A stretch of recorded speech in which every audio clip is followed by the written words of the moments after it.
dois avouer que c'est avec un immense plaisir que nous sommes là ce matin pour ces échanges fructueux et aussi profiter et donner la suite de notre vision, les perspectives en cours pour que nous puissions ensemble tracer notre itinéraire, comme ils l'ont dit, rester sur cet itinéraire jusqu'à l'objectif final. Je souhaiterais d'abord, avant tout propos, rendre un hommage donc à toutes nos forces combattantes qui sont sur le terrain, qu'ils soient les forces armées nationales, les forces de sécurité intérieure, les VDP, les Kogolwego, ou toute personne qui œuvre pour que ces forces aient le renseignement et pouvoir progresser sur le terrain. Nous leur rendons hommage et c'est grâce à eux que nous pouvons aujourd'hui nous retrouver donc, dans certaines forêts pour planter des arbres médicinales comme on a lancé ce matin. Et c'est grâce à eux que nous pouvons nous retrouver aussi ici pour pouvoir communier, échanger sur la question donc, du développement de notre patrie. Nous avons choisi la région du Centre-Sud pour le lancement donc, de notre campagne de reforestation, mais surtout des bosquets à plantes médicinales. Parce que dans le système de santé, nous sommes dans une réforme pour prendre en compte nos plantes médicinales, qui sont donc des valeurs culturelles que nous avons depuis longtemps. Nos ancêtres se sont soignés à partir de ces plantes. Jusqu'aujourd'hui, nous nous soignons à partir des plantes. Nous voulons donc développer cet aspect pour que nous ayons le choix de nous soigner avec les plantes ou avec la médecine moderne ou en combinant les deux. Et d'ailleurs, nos chercheurs sont à pied d'œuvre pour nous permettre de nous recentrer sur nos plantes. Et je pense qu'ils ont déjà découvert beaucoup de médicaments à des dosages bien définis à partir donc de nos plantes médicinales qui contiennent des molécules naturelles et assez bien pour soigner beaucoup de maux. Donc,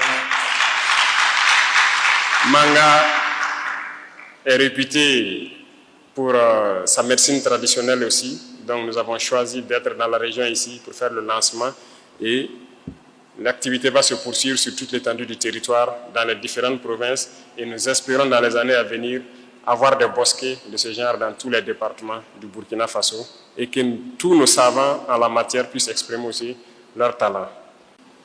J'ai planté une petite forêt dans ma petite ferme et tous les jours que je pars et que je suis sous les arbres, je suis très content. Ça fait une fierté qu'on ne peut pas exprimer. Donc j'exhorte tout le monde à pouvoir planter, entretenir et voir l'arbre grandir. Ça fait vraiment plaisir. Il y a beaucoup de doléances qui ont été portées donc à travers les échanges tout de suite, mais qui peuvent se résumer en quelques doléances, parce que les doléances se recoupent. Et j'irai donc point par point, si je peux dire, point groupé, pour vous expliquer où est-ce que nous en sommes, où est-ce qu'on part. Parce que c'est très important à chaque moment de pouvoir échanger et de vous dire à quelle étape nous sommes et là où on part. C'est ça aussi la révolution. La révolution, c'est communiquer et faire comprendre au peuple, aux masses populaires, qu'est-ce que nous sommes en train de faire et vers où nous allons poursuivre. Et tant qu'on ne communique pas, on ne peut pas se comprendre. Donc il y a nécessité à tout moment, lorsque l'occasion se présente, de pouvoir communiquer. Vous voyez que les ennemis de la nation, ils ne manquent pas en tout cas d'encre ou de salive pour parler, voilà, je dirais contre le Burkina ou contre l'AES. Et il y va de soi que nous aussi, nous puissions communiquer comme on peut pour que le reste du monde comprenne que ce qu'ils disent du Burkina n'est pas forcément ça. Et je tiens ici à saluer la présence donc de M. Onana parmi nous, un international footballeur camerounais, qui est venu soutenir son frère Bertrand pour les activités de sa fondation et qui nous a accompagnés ce matin donc, au niveau de la forêt là-bas pour la plantation et qui sont actuellement dans la salle ici. Et je pense que c'est une preuve.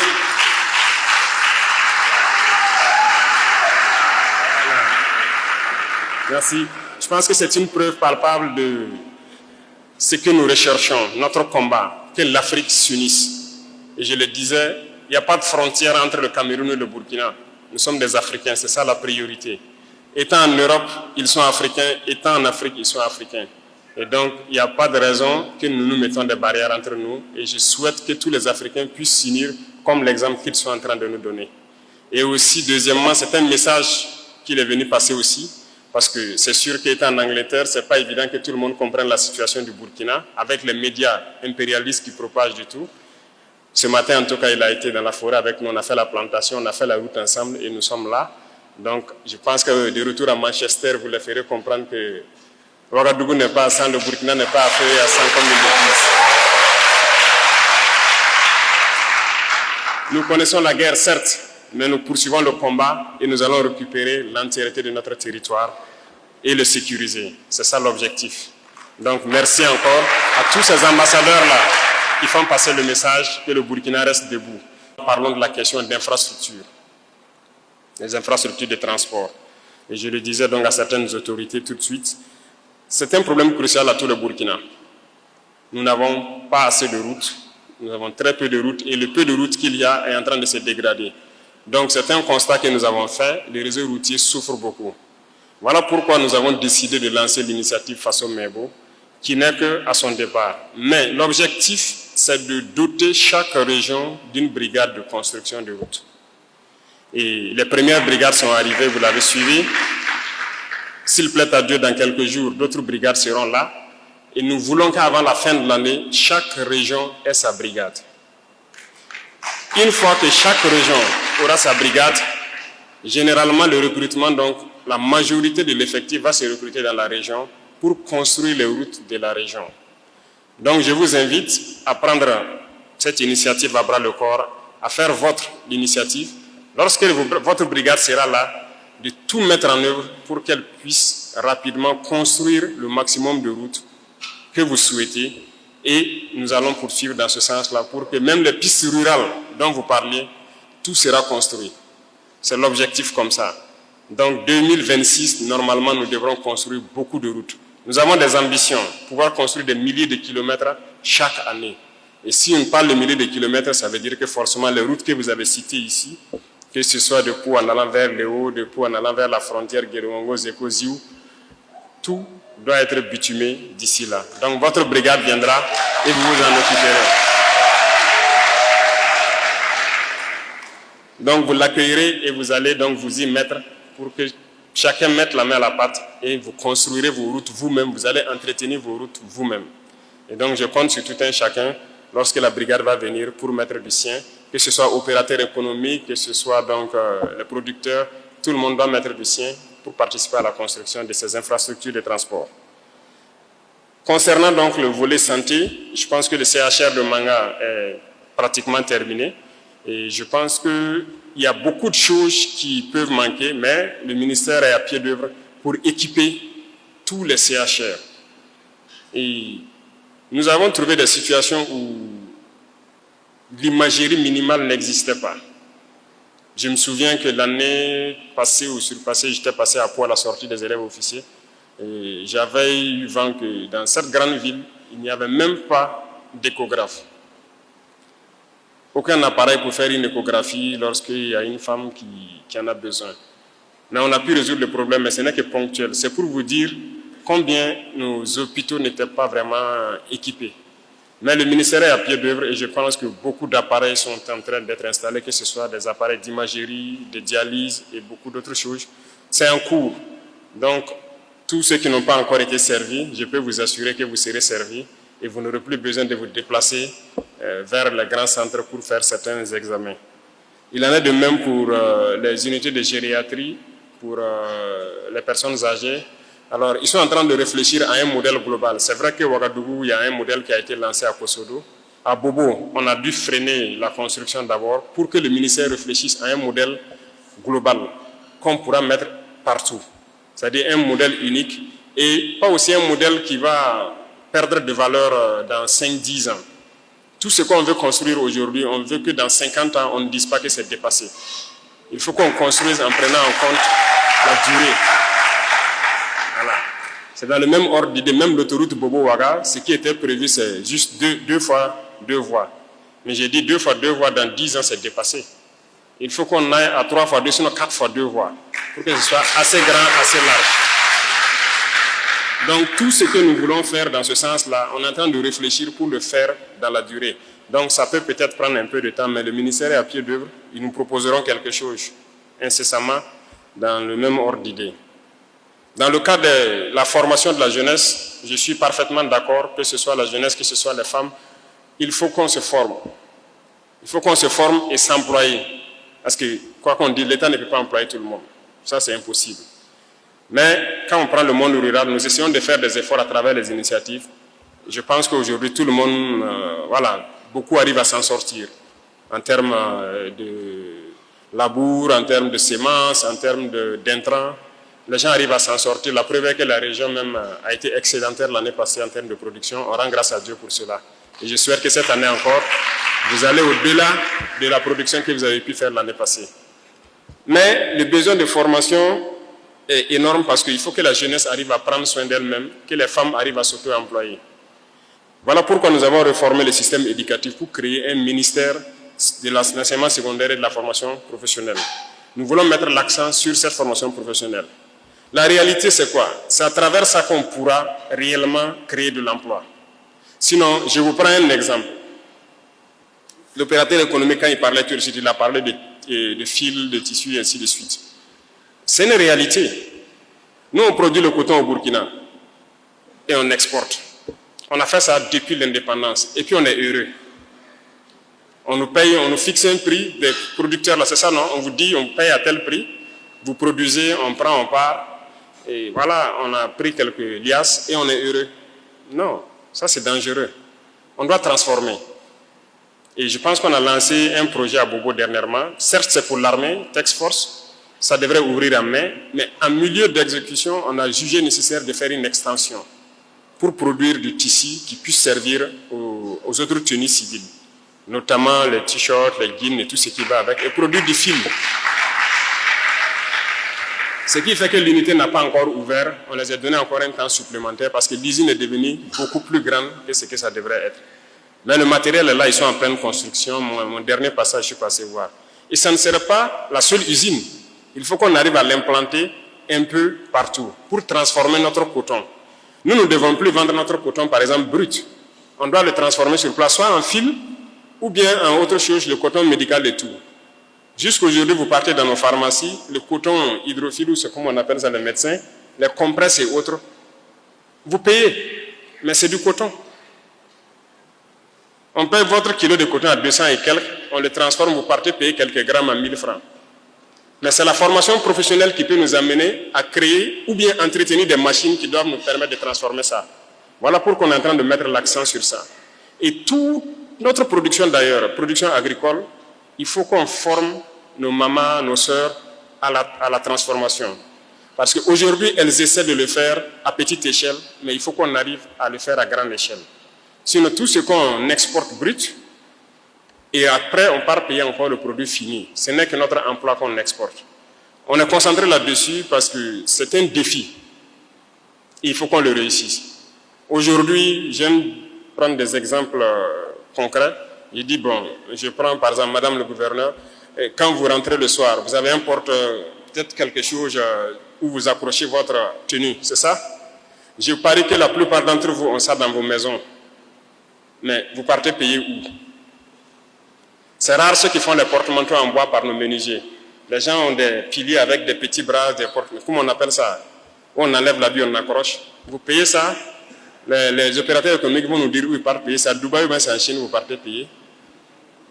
Mais ce n'est qu'un métal avec quelques petites branches. On n'est pas capable de fabriquer ça ici. Vous comprenez un peu? La dernière fois, je disais au ministre, les tables-bancs des lycées. Vous voyez comment ça est? On prend un camion pour transporter des tables-bancs de Ouagadougou, de Manga, même vers un village. On met peut-être 40 tables-bancs dedans, c'est plein. Mais est-ce qu'on ne peut pas réfléchir pour créer un table-banc qui peut se plier et qui peut se déplier? Là, le camion transporte plus, c'est plus facile même pour les élèves là-bas sur place et tout. Ils ont trouvé la formule, ils vont le vulgariser. Il y a beaucoup de choses que nous sommes en mesure de faire, mais je me dis tout ça, ce sont les effets de la colonisation. L'esprit a été quelque part bouché et on nous a dit qu'il faut consommer. Pourtant non, il faut créer. Et il faut que vous croyez en vous. Si on ne croit pas en nous-mêmes, on ne peut pas y arriver. Et c'est ça l'objet de notre communication permanente. Il faut que la jeunesse croie en elle. Il faut que tout un chacun de nous croit en lui-même. Et c'est possible. Aujourd'hui, nous sommes en train de piocher quelques talents un peu partout, des inventeurs et tout. Nous attendons de mettre en place, comme je l'ai dit la dernière fois, un centre qui sera comme un incubateur pour que tu fais la formation professionnelle, c'est vrai, mais on va faire la pratique. Et on doit créer beaucoup de choses nous-mêmes sur place. Il n'y a pas de raison qu'on aille payer tout dehors. On achète tout à l'extérieur. C'est de l'emploi qu'on est en train de donner à l'extérieur. Vous êtes d'accord avec moi? Rentrez chez vous, vous regardez, il y a beaucoup d'ustensiles, beaucoup d'articles à la maison. Vous vous demandez, mais pourquoi on ne peut pas fabriquer ici? Pourquoi on doit les payer dehors? C'est la même chose au niveau de l'armée, où j'ai dit, bon, moi je ne commande plus de véhicules blindés. C'est terminé. On fabrique. Soit on réussit, ou bien on réussit. Voilà. Et c'est ça qui est en cours actuellement. C'est terminé. Ce qu'on a commandé, qui est venu, c'est ça. Ce qui est en route, c'est ça. Mais c'est terminé, on ne commande plus. On va fabriquer sur place. Il ne faut pas avoir peur d'échouer. On peut faire, ça ne va pas marcher, on va modifier, on va faire, mais on va réussir. C'est ça aussi. Donc, il faut qu'on ait confiance en nous. Toutes les unités industrielles qu'on paye dehors, là, vous êtes en mesure de le faire. Vous partez souvent payer des unités industrielles, vous vous rendez compte que c'est juste un tapis avec un moteur électrique qui fait rouler quelque chose, monter des petites cubes. On peut le faire, on a des soudeurs capables de le faire. Mais on n'a pas souvent confiance en nous, ou bien nous sommes des consommateurs. On ne peut pas payer tout à l'extérieur. Non. Donc, la formation professionnelle, nous sommes en train de mettre l'accent dessus, organiser. Vous voyez qu'il y a beaucoup de centres même qui étaient morts qu'on est en train de réveiller. Et il y a le centre à Bobo, qui était carrément fermé depuis plus de 5 ans, 10 ans, je ne sais plus. On est en train de tout rénover. On va installer des laboratoires, des salles pratiques pour que les gens puissent fabriquer. Sinon, moindre chose, même vous roulez tous des motos ici. Les simples écrous et tout, on paye tout à l'extérieur. Donc, ça m'amène donc aux opérateurs économiques. Alors, ils ont souhaité qu'on ait une zone industrielle à Manga. C'est une très bonne idée. On va voir le ministère même pour créer des zones industrielles dans toutes les régions. Parce que les industries ne vont pas se concentrer à Bobo ou Ouaga. Non, non, non. On va mettre des industries un peu partout. Parce que là, rien n'est fait d'abord. Hein. Il y aura tellement d'industries. Il faut qu'on fabrique. On crée ici. Et je vous invite donc à vous unir aussi pour créer des unités. J'ai dit à Bobo à des gens qui partent commander les cuirdents, les lotus, les quoi, en Chine. Il dit, mais vous n'avez pas honte d'aller payer ça là-bas. Payez les machines, venez fabriquer ici. Mais ils sont en train de faire, ils ont presque fini. Et donc ceux qui partent payer les écrous, les pions, les trucs des motos là, comment on appelle, pièces détachées. Mais payez les machines, venez fabriquer ici. On en a, non? Il y a des techniciens qui sont en train d'être formés actuellement dans certains lycées techniques à manipuler ce genre de machines-là. Et donc, on doit pouvoir créer beaucoup de choses sur place. On ne peut pas continuer à aller payer à l'extérieur. Même le ministre de l'Agriculture, il n'est pas là. Je l'ai dit l'année passée, on a passé le marché d'un certain nombre d'articles le matériel agricole qu'on a remis. Mais j'ai dit 2026, quand on va remettre la quasi-totalité là, ça doit être fabriqué au Burkina. Et on est sur ça. Donc, lui, il travaille avec le ministre de l'Enseignement technique pour qu'il puisse sortir les jeunes talents des écoles et fabriquer. Donc, les centres de formation vont continuer à naître et on va continuer à former la jeunesse, à former nos mamans, nos sœurs, à la transformation, aux unités industrielles pour que notre pays puisse être industrialisé et qu'on transforme tout sur place. Et je dis industrialisé, je n'ai pas dit robotisé. Parce que je suis aussi contre la robotisation excessive, là. Voilà, où une unité industrielle où peut-être 1000 personnes doivent travailler, on se retrouve à tout mettre sur l'intelligence artificielle, tout est mécanisé. Finalement, c'est 2 personnes qui travaillent, c'est les machines qui font le reste. Ça aussi, je suis contre ça. Donc, on va faire en sorte que nous soyons au beau milieu, où la jeunesse est employée et la richesse est bien redistribuée un peu partout. Donc, nous sommes sur ce chemin. Donc, les questions de centres de formation, je pense qu'on a bien pris ça en compte. Les barrages, comme vous l'avez dit, c'est pour accompagner l'agriculture. On est très bien conscients. Vous avez vu les barrages qu'on a commencé à curer un peu partout. Si vous voyez les dates, on va vous dire que ça a été construit en 1950, en 1960, en 1900 combien? Ah, c'est grave. Même le barrage à Pau, on m'a donné l'histoire du barrage à Pau, le barrage vaut presque 100 ans. Mais c'est terrible. Tout est bouché actuellement. Mais qu'est-ce qu'on fait? Un peu partout c'est bouché. Voilà pourquoi on a réveillé l'ONBA. On a créé l'ONBA et réveillé, on est en train d'équiper actuellement la Sonater pour pouvoir curer tous ces barrages qui existent, refaire les digues et creuser de nouveaux barrages. Ils ont reçu les premiers équipements, ils ont commencé le travail, mais beaucoup d'autres équipements sont en route pour venir. Nous espérons que d'ici la fin de l'année 2025, ils soient vraiment à un certain niveau pour pouvoir agir un peu partout. Donc, les barrages seront un peu creusés un peu partout pour que les gens puissent cultiver 2, 3, 4 fois même dans l'année s'ils le veulent. C'est la même chose que les forages profonds. Je pense que le ministère de l'Environnement est là, c'est ça? Vous avez lancé déjà la commande de foreuses. Voilà, ils ont lancé la commande de foreuses et nous espérons aussi avoir ça avant la fin de l'année. On veut faire des forages, aller au-delà de ce que vous connaissez, c'est-à-dire ne pas rester dans les 100 mètres, 150 mètres.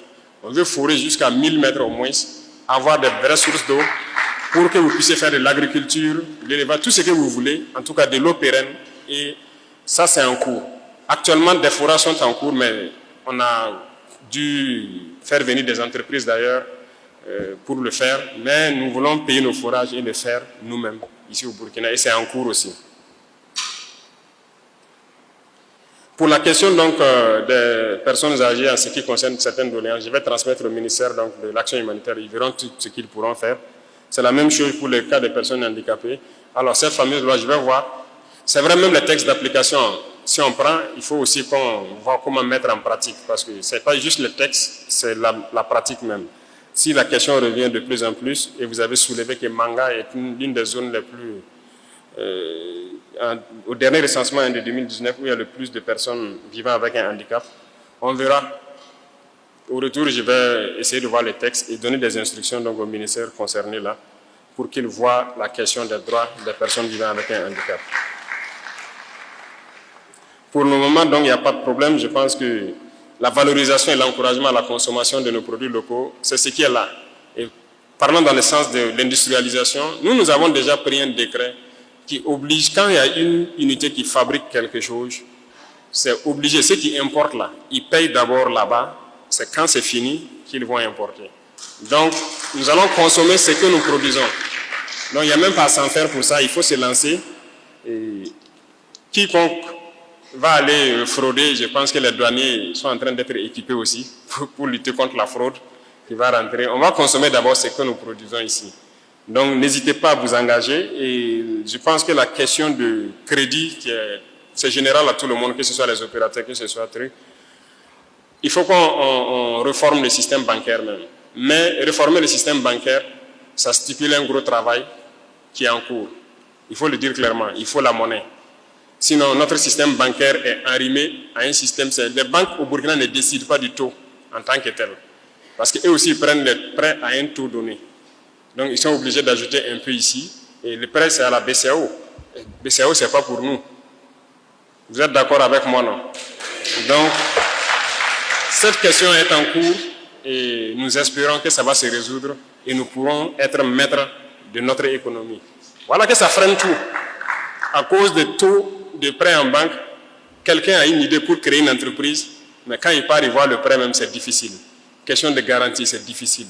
Mais parce qu'on ne maîtrise pas notre système monétaire, notre système bancaire. Donc ça, on ne peut pas se développer comme ça, ce n'est pas possible. Ça freine tout. Donc quand on sera maître de notre monnaie, on va fixer un taux, il y aura une commission bancaire qui va gérer les taux de crédit et tout. Il y a des pays où le crédit c'est 1%, 2%. Hein.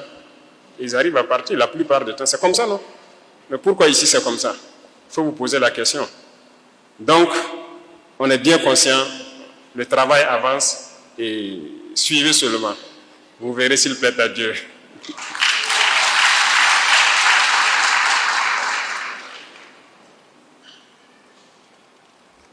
Pour le cas de la dette intérieure, je pense qu'il y a des efforts qui sont en train d'être faits au monde économique.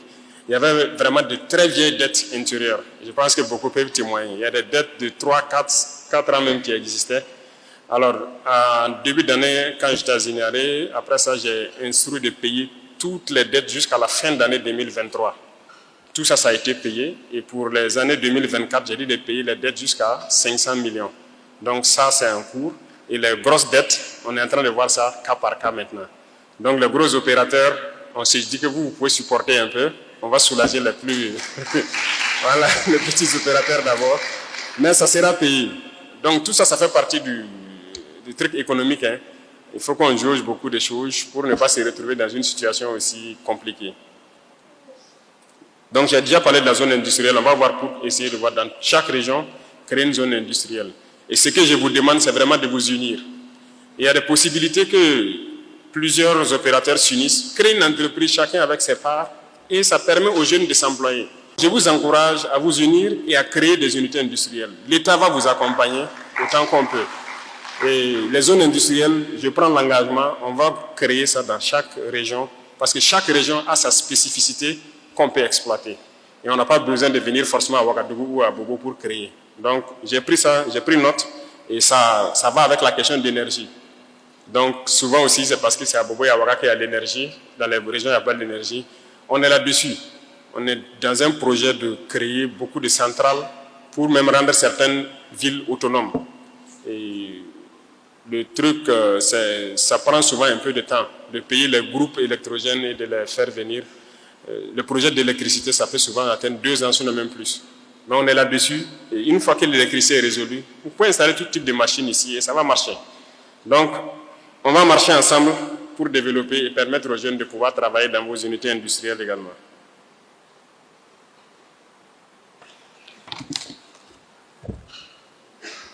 Je pense qu'il y a beaucoup d'autres questions qui rejoignent à peu près tout ce que j'ai pu déjà citer. L'accès au financement. Donc, venons maintenant au monde estudiantin. Alors, donc, comme ils l'ont souligné, nous avons déjà commencé à travers l'initiative, nous avons lancé un projet déjà qui a commencé, ils ont commencé à construire un amphi au moins ici avec des bâtiments administratifs. Et c'est un peu partout au Burkina. Dans tous les centres universitaires, on a décidé de faire au moins un amphi, un bâtiment, ou bien 2 amphis, un bâtiment.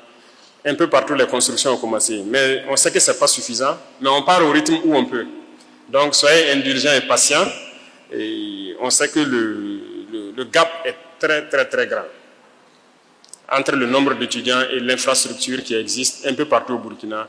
C'est très déphasé. Mais nous sommes en train de travailler à remettre à niveau, que ce soit les salles de cours, que ce soit les laboratoires, on va tout remettre à niveau. Donc, il faut s'y mettre et nous donner juste un peu de temps pour qu'on puisse aller de façon très sereine. Donc, je peux vous prendre l'engagement, que ce soit même vos services sociaux, c'est-à-dire les restaurants universitaires, comment on appelle ça, les logements et tout ça. On est bien conscient, mais ça a commencé dans certaines régions et ça va venir aussi petit à petit dans toutes les régions. Parce que là, il faut qu'on s'y mette nous-mêmes. Les besoins d'eau potable, bon, il y a beaucoup de filières qui font l'eau potable. L'initiative qui construit creuse des forages. Le ministère de l'Environnement aussi est en train de creuser beaucoup de forages. Il y a beaucoup de projets, mais même des projets d'infrastructure où il y aura des forages dans des lycées et collèges et même des écoles primaires. Donc, on veut résoudre aussi la question d'eau potable dans toutes nos écoles parce qu'on a instruit de mettre en place, d'initier les enfants à l'agriculture. Et qui dit initier à l'agriculture, il faut forcément de l'eau potable. Donc, on a déjà réalisé dans beaucoup d'écoles qui ont déjà commencé à produire. Souvent, le ministre m'envoie des images de certaines écoles où vraiment les enfants apprennent à produire et c'est très bien. Donc, avec ça, l'eau potable, on est en train de creuser un peu partout dans toutes les écoles.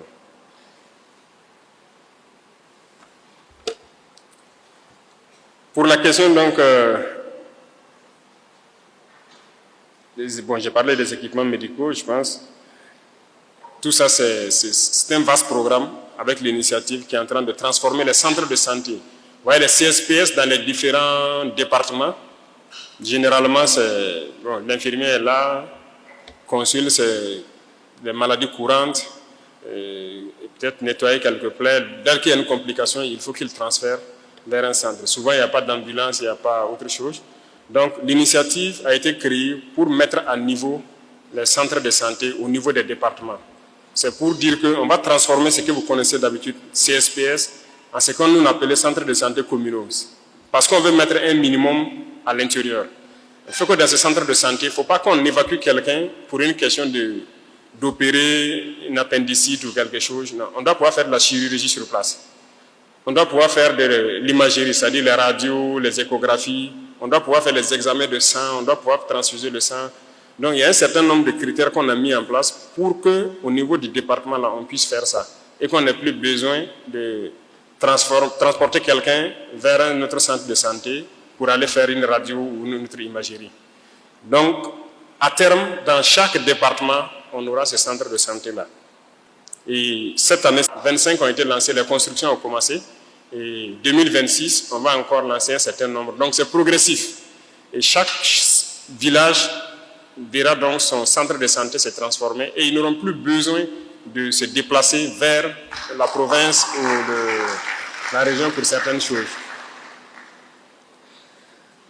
Et je pense qu'il y a beaucoup d'autres projets au sein des initiatives là que vous devez donc chercher à connaître. Les gouverneurs ont été formés la semaine passée ou c'est cette semaine pour les donner l'information sur les initiatives. Et je pense qu'à leur tour, ils doivent aussi donner l'information aux commissaires et préfets pour qu'ils donnent l'information à la population pour que vous compreniez qu'est-ce que nos initiatives contiennent. Quand on parle d'initiatives pour l'éducation, qu'est-ce qu'on va faire? Tout de suite, je parlais qu'on est en train de construire des écoles. Peut-être que beaucoup ne sont même pas au courant. Voilà que l'étudiante a dit qu'on est en train de construire un amphi à Manga et ainsi de suite. Un peu partout, on est en train de construire, renforcer les infrastructures des écoles. Quand on parle d'initiatives de santé, peut-être que beaucoup ne sont pas au courant. Mais il y a beaucoup de zones, les 25 où ça a commencé déjà, ça veut dire que dans peu de temps, avant la fin de l'année, leurs centres de santé seront transformés. Et ils auront leurs médecins et tout ce qu'il faut avec pour pouvoir travailler sereinement. Bon, les initiatives pour l'agriculture, ça au moins, ça touche la grosse majorité de notre population. Beaucoup sont au courant déjà. Mais il faut que vous sachiez que ce n'est pas uniquement l'agriculture, il y a l'élevage. Et il y a la pisciculture, par exemple, qu'on est en train de développer sur certains barrages qui existent. Il faut donc s'approprier toutes ces initiatives-là. Il y a Faso Mebo, comme je l'ai dit, qui est lancé, qui concerne la construction des routes, mais aussi l'embellissement de nos villes. Certes, vous voyez à la télé aujourd'hui où on fait les pavés et tout, mais l'objectif principal, c'est de désenclaver, construire les routes. Et chaque région aura donc sa brigade. Donc, je vous exhorte à pouvoir faire la communication pour que la population comprenne que contient chacune de nos initiatives, quel est l'objectif et qu'est-ce qu'on doit réaliser à terme pour chacun. Et là, ça permettra aux gens donc de pouvoir s'inviter, participer activement et entretenir tout ce qui sera fait dans le cadre donc des différentes initiatives. Et tout cela, ça se fait dans un esprit donc de discipline forcément, d'unité et de révolution. Voilà. La discipline, c'est très important parce que la manipulation est de taille et il faut que lorsque quelqu'un apprend une nouvelle ou une information qu'il n'est pas bien imprégné, qu'il sache raison garder, ne pas divulguer de fausses informations pour décourager ou intoxiquer la population. Parce que ça, vous faites le jeu de l'ennemi. Et donc la discipline sur les réseaux sociaux, la discipline dans la vie courante, le respect des règles, voilà, en général. De toute façon, la semaine prochaine, un texte va sortir, il y a une brigade qui sera créée pour la question de discipline. Voilà. Actuellement, on le fait, mais c'est carrément un truc structuré qui le fait. Notamment, les gens voient seulement, c'est au feu tricolore qu'on arrête les gens et qu'on les fait travailler. Ce n'est pas uniquement le feu tricolore, c'est la discipline en général qu'on va essayer d'encadrer à travers donc, cette brigade-là. Et c'est très important qu'on soit discipliné. OK? Et l'unité, il faut qu'on soit unis. Ça, c'est très important. Je disais tantôt, j'ai dit les politiciens, malheureusement, nous ont beaucoup divisés. Ça, c'est une réalité. Et il faut qu'on essaie d'oublier cette page de notre histoire-là et changer de logiciel. C'est très important. On est beaucoup divisés à cause de certaines perceptions, de choses qui n'ont pas forcément de l'importance. Quand je prends par exemple, on a été dans des endroits, certains m'ont dit, bon, il y a des départements, ils disent non, ils veulent devenir une province. Les provinces veulent devenir une région. Est-ce que vous savez au fond le pourquoi?